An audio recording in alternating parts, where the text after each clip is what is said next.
bentahan ng glutathione. Actually, front row, enhanced glutathione. Yun yung ginamit ko for my skin. Kasi pangarap ko na dati yung mga glutathione na yan. Kaso, ang mahal kasi sa labas. So, I tried this one. So, maganda nun. Nakita ko na yung effect niya.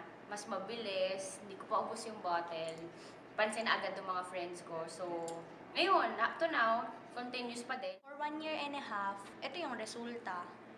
Partida, walang ano yan, lotion, wala kang nilalagay. Kasi sabi nga if you're healthy inside, magre-reflect siya outside. So, doon ako naniniwala na kahit anong ipahid ko or anong gamitin ko panlabas, kung hindi ako magiging healthy inside, di rin ako mag-glow ng natural. So, tinake ko siya at until now, ginagamit ko pa rin siya. User ako ng Lux White. I've been taking it for around 6 months na, pero nag-stop na ako. Tinig ko yung 6 months na yun, last year pa.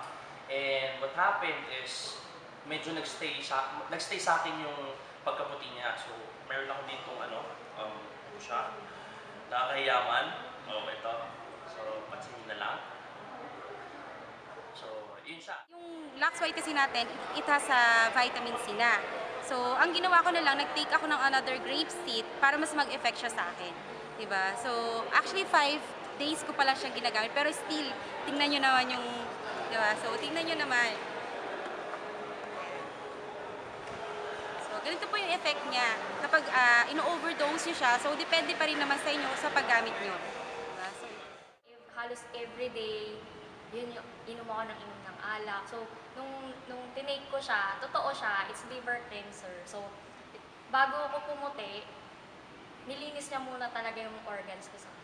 At the same time, di ba, yun, kita-kita naman, nakakawala din siya ng pimples. Kasi nung nag-aaral ako, pinipimple ako kasi sobrang stress. Yun, nawala rin siya. At the same time, lalo sa panahon ngayon, medyo, di ba, mahilig tayo mag-computer. Facebook, inaabot ka ng umaga, madaling araw. So, medyo naayos din yung sa panlabo ng mata.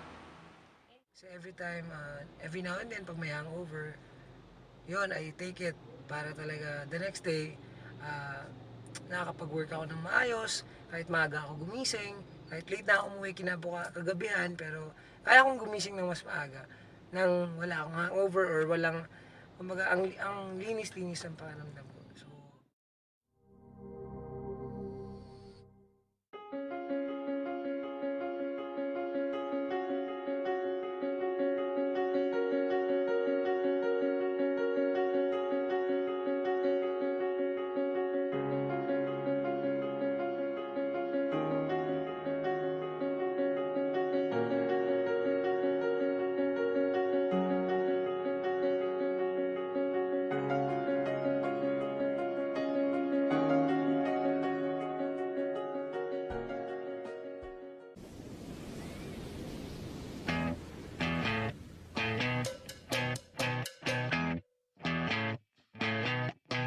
You're insecure, don't know what for.